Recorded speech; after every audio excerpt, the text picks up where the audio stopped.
Hey guys, it's Amanda and Baron, and we are back again with Kicking Cancer Cares. And our sponsor for the second half is Vente's Cafe, and they are absolutely amazing. And with the weather change, I have to shout out their grilled cheese sandwich. I know I recently did. I know. Truly a fall meal right there. It's so good. And so they have a vegan grilled cheese, and then they have just their house grilled cheese, and that's the one I've had. And it has, so it's got cheddar, Swiss American, Parmesan, and smoked Gouda on a sourdough bread. So you bread. have 4 cheeses inside of this. Oh my gosh, spread. it's heaven on earth. It is so stinking good. And then their tomato soup with it. Game over. See ya. And the tomato soup has chunks of tomato. Yep, It's not just with that, I'm out of here. You got this? I got this. You're off to get soup for lunch. Yeah, so huge shout out to him, especially with this weather change. I think that's just a perfect meal. Yeah. Grilled cheese and tomato soup. Maybe that's what I'll have for dinner tonight. You just gave yourself an idea, didn't you? I did indeed. Well, we've been visiting with Rachel about her cancer journey, and for those that missed the first half, it was kind of a God thing that you tripped in September of 2018, because odds are that tumor was there whether you had fallen or not, right? Whether you had felt the pain or not. But then you go in for surgery in November, and they're like, okay, this is going to take a lot more work to get this thing out of here than we thought. Yes. And so you had almost complete reconstructive surgery in January of 2019, correct? Correct. So just review for listeners, when we're saying reconstructing, what was entailed in this reconstruction? What did they do to reconstruct your knee? A knee replacement surgery. They took the cement out, put in a metal rod into my bone, and then took part of a ligament and put it up around my leg, and then took a muscle out of my foot and to hold that in place. And all of this is on your left leg? On my left leg, all of yes. So then you wound up in a wheelchair. How long were you in that wheelchair? I was in that wheelchair for about 6 months. Wow. Yeah. That's a long time. Yeah. And it would have been during the time that you were in the wheelchair that your friend Cheryl Good worked alongside with us to create a walk down in Corvallis. And the intriguing thing is, we didn't want to have a timed run. We weren't trying to create a 5K timed run. We didn't want to have to deal with a lot of bureaucracy of having permits to cross streets and crossing guards. And so she found this wonderful loop that just kind of took us from the Bi-Mart in the Corvallis Philomath area down a path, and we turned, and we headed back towards a park, and we turned, and we headed back towards an industrial area and turned again. But your kids were there pushing you through that whole trip. Yes. That's cool. Yeah. Yeah. So what are your memories of that particular day? Any fun memories for you for that particular day? I was just thrilled with the amount of people that came out and supported me, and my dad pushed me for a little ways. My kids pushed me for a little ways. I got some Dutch Bros before, and then after it, there was the thing at the coffee place. Yeah. And I was able to learn about other things that Kicking Cancer.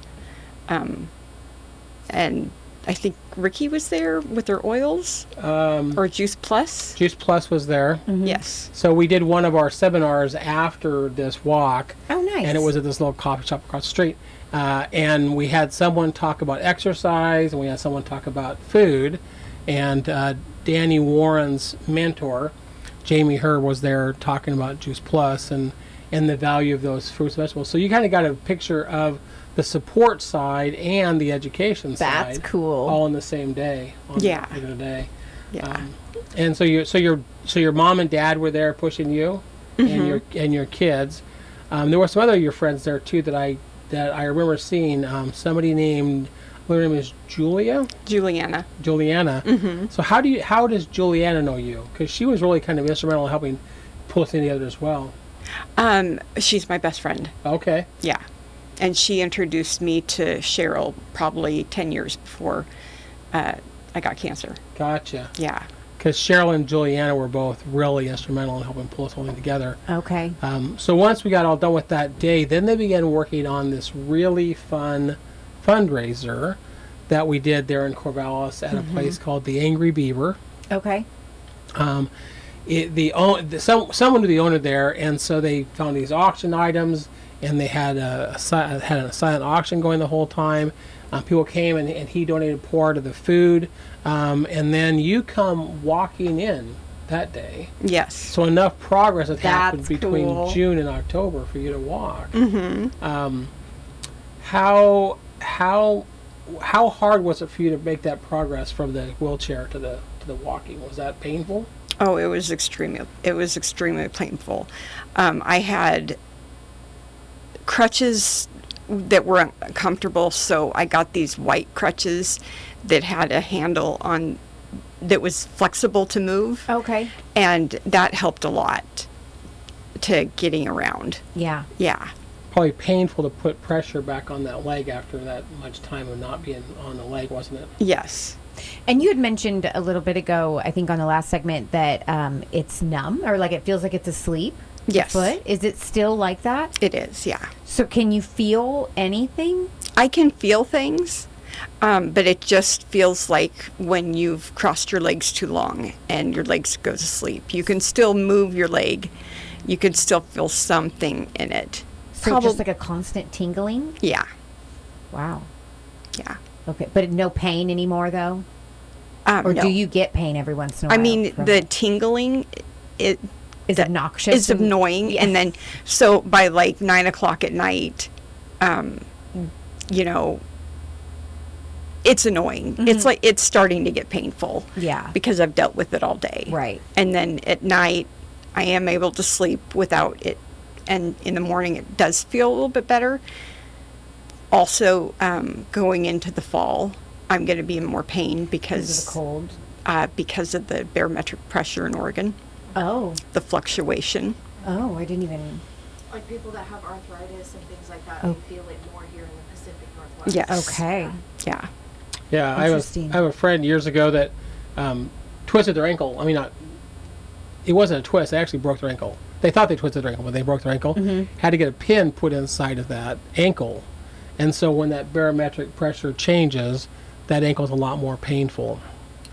Okay. I Because thought of it was the- just the cold.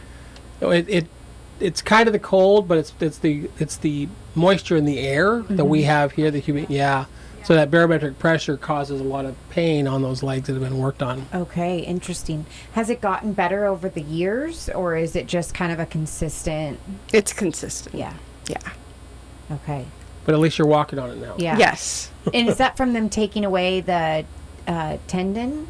The muscle. Oh, the muscle. Okay. Yeah. Because they had to cut some nerves. Okay. Yeah. Sorry, I was just curious. Oh. It's fascinating to me. Yeah, How I that mean, works. you probably had a case where your hand fell asleep, or your leg Oh, fell asleep. yeah. That It's- tingling feeling. The most obnoxious thing in the world, where you just want to like shake it out of your body, like, okay, enough, wake up. Right. Yes. Except you have that all the time, is what you're saying. Right. Yeah, it's a Okay. constant neuropathy. Did you almost have to learn how to re-walk with that leg? I did. Yeah. How was that? Extremely painful. Yeah, Yeah. probably more challenging than you would have thought, huh? Yeah. But I was determined. Right, of course, yes. Yeah. Yeah, like I will walk. God, Right. dang it. Well, and for a long time you had the walker, and then you went to some canes, right? Right. Just for stability. How long were you using this? How long did it take you to get from the canes to no canes, and then just walking again? So it was probably about a year with the canes and then, or the crutches. And then I went to just one cane. And then carrying around the cane became more work than, than help. So I It was just stopped more using it. annoying to carry the cane around with you. Yep. Yep. That's funny. Well, I do remember we had decided to do another one of our clinics. We were doing it in January of 2020, and it was we had actually 5 speakers that day, and we were here in Salem at a church. Well, to get into the church, there was a flight of stairs to get up to the main level, and there was an elevator at the second level where we were having all these speakers at.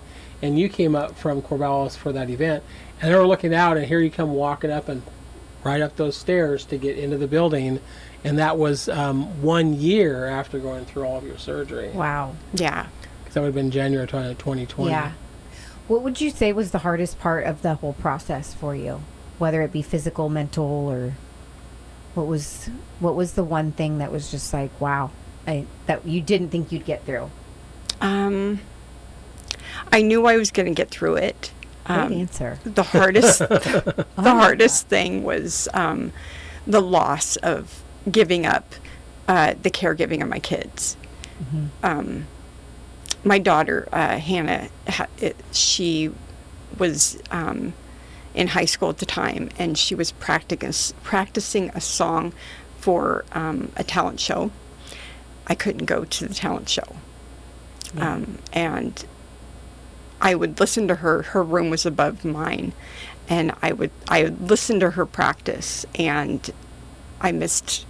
That's probably the only time in her life that I've missed a performance, was when I was sick. Yeah. And to this day, when I hear that song, it's still, I get emotional. Yeah. Because your cancer took that from you. Right. Mm-hmm. Yeah. Is Hannah the oldest? She's my middle child. Middle child. Yeah. Because you had one that was kind of struggling through school during that time period, wasn't she? She was, yeah. Yeah, how could you not? That's why I love your Pathways program and how it focuses on the kids. Because, cancer, it was your cancer, but it definitely had a big impact on the kids and home life and all of that. Right. I'm sure. Yeah. How could it not? Yes. Yeah. Well, and this has affected your career path too, because you were saying you were a beautician before this. Right. Well, the chemo alone, you couldn't be using those chemicals, and now even though you're past that phase, standing on that leg is not realistic. Right. So do you still do that at all? Do you still do any of the hairdressing that you used to do? I have about 5 clients that I had before I got cancer, and I'm now a direct service provider, which I support people with special needs. Oh, I love that. Developmental disabilities. Yeah. Yeah. That's cool. Specifically because one of your kids falls into that category, right? Yes. I'm my oldest daughter's DSP. Okay. And then I have a few other clients. I take some sub shifts. I just can't take the kiddos that like to run. Right. Yeah. Yeah. What's DSP stand for? Direct service provider. Oh, okay. Okay. Yeah. Perfect. So you may have seen that around town there's a DSP organization. Yes. Yeah. And that's, so you don't work for the one in town, but you do work for one similar to that. Yes. Yeah. Yeah. So this is a way for you to continue to be of value to other people and have an income source without having to stand on your feet to do the whole thing. Right. Correct. That's awesome. So I want to circle back to this event we did at the Angry Beaver, because it was such a fun event. Oh yeah. You know, they had a DJ that was playing music and people were dancing. What are your memories of that evening? What do you remember most about that evening? Just going to all the different tables and thanking the people for coming, and then towards the end of the night when we did the YMCA dance. Yeah, and we did make sure the DJ played "Staying Alive" at one point during the dance too. It was a very disco themed evening. That's cool. Yeah. And it was fun to meet up with you afterwards and then present a check. I believe that check was a little over $2,000. And we've always said to our Go teams, we're not here to dictate what you do with the money. However this can be used best for your family, do that. Right. What did that event do for your family that then made an impact for you guys? What was that able to do for you guys? It helped us get money together for the down payment of our house. Oh, that's cool. Yeah. That's exciting. Yeah. Definitely. So you guys are in just south of Albany now, right? Yeah, we live in a small town, Halsey. Okay, awesome. The other thing that you did on your own that I think is really fun is you wanted to raise some more money for something you had going on, and you wanted to do like a big yard sale. Yes. So tell us about that. What was your thought behind it? What were you trying to raise the money for, and what was this yard sale that you did? I needed some assistance with paying off physical therapy, and all summer long during 2020, I would call people up, or I would go on Facebook and see who was having a garage sale, and I would message the people and say, I'll take whatever's left after your garage sale, Okay. if you're willing to donate it. And I would explain that I was going to have a garage sale for to pay for physical therapy. And so all summer long on Saturday nights and Sundays, I would drive around picking up stuff, and I would put it in the storage unit. And then on Labor Day weekend, we had a huge garage sale. Okay. Was it profitable? It was, yes. Okay. It would have been Labor Day 1 year after you fell. Oh, that's crazy. Yeah. Yeah. Yeah. So we got involved with that as well and helped create some posters, and we said we were having a big ass yard sale. That's awesome. But your house is kind of on a corner lot. And if I remember right, like the entire yard was full of stuff that you had collected for that yard sale. Yeah. And you had books and clothes and all kinds of items for the yard sale. So I thought it was great that you took initiative on your own to do something to help with that physical therapy money. Did you raise enough from that event to take care of what you needed? I did. That's cool. Yes. That's awesome. Yeah. So what has life been like since then? How's life adjusted for your family since all of these events that occurred back then? We've adjusted well. Yeah. It's been, the one thing I can say is my kids are definitely, they have a heart of caregiving. Like my mother-in-law lives with us now. Okay. And because they had to help me, bring me water, bring me something to eat, they have that skill now. They help with grandma. Okay. And it gives them more compassion. That's awesome. Kind of changed their whole perspective on being of service to somebody else, didn't it? Yes. Oh, absolutely. Yeah. That's really cool. It's almost like everything that happened with you brought purpose to everyone around you and you as well. Yeah. You're giving now. Yeah. Full circle, right? Yeah. Right. So you've obviously wanted to give back to doing caregiving, which I love. I used to do caregiving too for disabled. So Yeah. I totally love what you're doing. That's really cool and special. Yeah. Thank you. You're welcome. And you've had a chance to go to a couple of baseball games and throw out our first pitch. Yes. We did a fundraiser in Corvallis with their baseball team, and you were there helping sell tickets. Mm-hmm. So she's been able to give back to the organization, along with being able to show off your skills on a baseball stadium. Are you a good thrower? I wasn't. But I got out there and did it. Awesome. That's awesome. But you did it twice. Right. Yeah. Yeah. Yeah. It was a wonderful, wonderful experience to do that. So any advice that you would give anyone listening to the show after everything you've gone through, what kind of advice would you have for someone listening to the show? I think it's what you said earlier. If you have a pain, don't wait on it. Go to the doctor. Mm-hmm. Because who knows what my story would have been had I gone to the doctor like a week after my leg started hurting. Yeah. And you had no pain prior to that fall? No, None at all? Mm-mm. That is crazy. And it was, do you know how big your tumor was at that point? I think it was like 4 centimeters. Okay.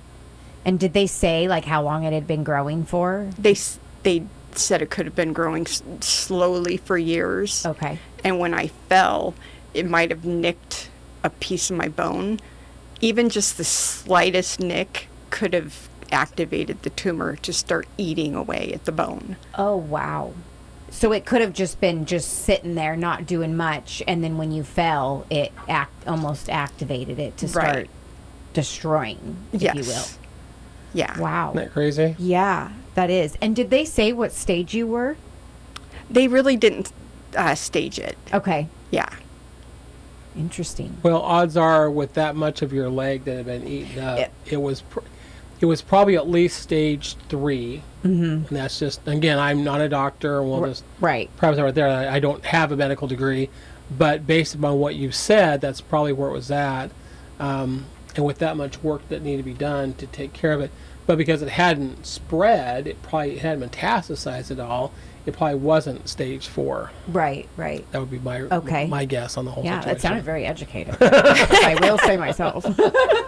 Well, I know enough now that if it has spread at all, that they're going to stage it almost immediately as stage 4. Okay. If it's metastasized of any nature, they know their treatment's going to be more more aggressive, and so they're going to stage at stage 4.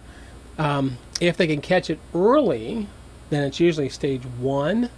And I would love it if they can find it at stage 1, not even stage it at that point, Right. but just say, hey, if you get more fruits and vegetables to your diet, if you utilize Juice Plus as a supplement, I mean, they're not going to prescribe that, Right. but if you could do those kind of treatments at stage 1, you've got a lot better chance of surviving. But I think what you hear stage 1 cancer, then you begin to get really, really scared and Panic. nervous. Panic sets Yeah. in. Absolutely. So how old are your kids now? 18, 20, and 26. So Okay. are they all out of the house? They've all moved out now? No, they're all home. So are they there helping caregive you now, or are they there doing grandma? My middle daughter actually helps with my older daughter and my mother-in-law Because Okay, awesome. your older daughter is the one that's disabled. that has autism. Autism. Yeah. Okay. Yep. That's awesome. Yeah. Yeah. I'm super big on community and keeping your babies close. Yes. So I love that. That Yeah. kind of So fits much. within your wheelhouse really well, doesn't it? Stay, you little baby adults. Let me just stay. Don't want them taking off on you at all. You're too little. You're too young. And isn't your youngest a boy? Yes. Yeah. So I know there's a boy there somewhere. Yeah. So what are your kids doing now with life? What's Cooper's a senior.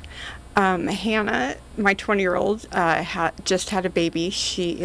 Azalea is 3 months old. Oh, so you're busy being a grandma? Yes. Oh, I love that. I took a little maternity leave and didn't do like grandma maternity leave and didn't Yeah. take many extra clients in the last 3 months. Yeah, good for you. Yeah. Yeah. Oh, I can't wait. you plant a seed for a man who wants to be a grandma? That's really cool. Well, it's just so special. Our kids get old and it's sad and it's just like you're not prepared for them to not need you as much. And so a grandbaby is just that perfect little spot for that hole. Yes. Exactly. And then I know that before this whole thing happened, your husband Robert was a mechanic. Is he still able to do all that kind of stuff? Yes. Yeah, he's still a mechanic at the same place. Yeah. And I do remember when we put this event on at Angry Beaver, that was part of the reason that the guy wanted to get involved, is because Robert's mechanic shop was right across the street from the Angry Beaver, and so he was kind of familiar with your situation through Yeah. your husband. I love that. Yeah. Community coming together and rallying around you. Yeah. That's awesome. Yep. That's really cool. Yeah, that was a great community building event we did for you at that Angry Beaver that Yeah. night. Yes. It's definitely a great event. Well, your situation really kind of inspired Robin when it came to the Pathways program. Like, we were able to help a little bit with your kids, but how can we help more? And I really want to bring this to the awareness that one of the big pushes we want to make with Kickin Cancer over the next year or two is really to build this Pathways program out more and more. Yeah. You look at other nonprofits, whether it's vets, whether it's foster kids, most nonprofits are doing their work to support a cause, whether it be the vets, whether it be the foster kids. We want ours to be there to support the kids. Yeah. We do go teams like yours, but those are working alongside your community to put an event on. But for Kickin Cancer, say we're here for the kids and the families. That's how we want to distinguish ourselves from other organizations. And it was what we were able to do with your family. That was really kind of the inspiration for that moving forward. Yeah. It was just a wonderful for us to step in any way at all to help out with your family. Yeah. Yeah. So, Because the kids, it affects everybody in the home. oh yeah. Everybody. Huge impact on your kids, I think, psychologically with what was going on for you, I'm sure. Right. Well, as kids, as adults, it's hard for us to wrap our minds around cancer and what it is and what it takes of us, let alone the kids. Right. Like, if we can hardly understand it and get frustrated with it and don't understand, then So I love the Pathways program. We just do. want to keep building that thing out and making it stronger Yeah. and stronger. Let them be seen and heard. Yeah. Well, Rachel, thanks for coming in and sharing your story and Yes. letting our listeners kind of hear your journey and bravely telling that for all of us. We really, really appreciate that. Yes. Yeah, Thank you so absolutely. much. Thanks for having me. All right, huge shout out to Venti's Cafe. I'm going to mac and cheese is a favorite. You are stuck on mac and cheese. Is a favorite in our household, and they've got 4 different kinds. They have vegan red curry mac and cheese, spicy mac, straight up mac, and truffle mac. The spicy mac has spicy queso sauce with cherry tomatoes, spinach, parmesan, and fresh basil. And I have had Wow. that. It is definitely spicy. And the straight up mac is just creamy white cheddar and parmesan sauce. So that's like just your normal mac and cheese. Mac and cheese, yep. And then the truffle is straight up mac with a white truffle oil and crispy truffled potato chips.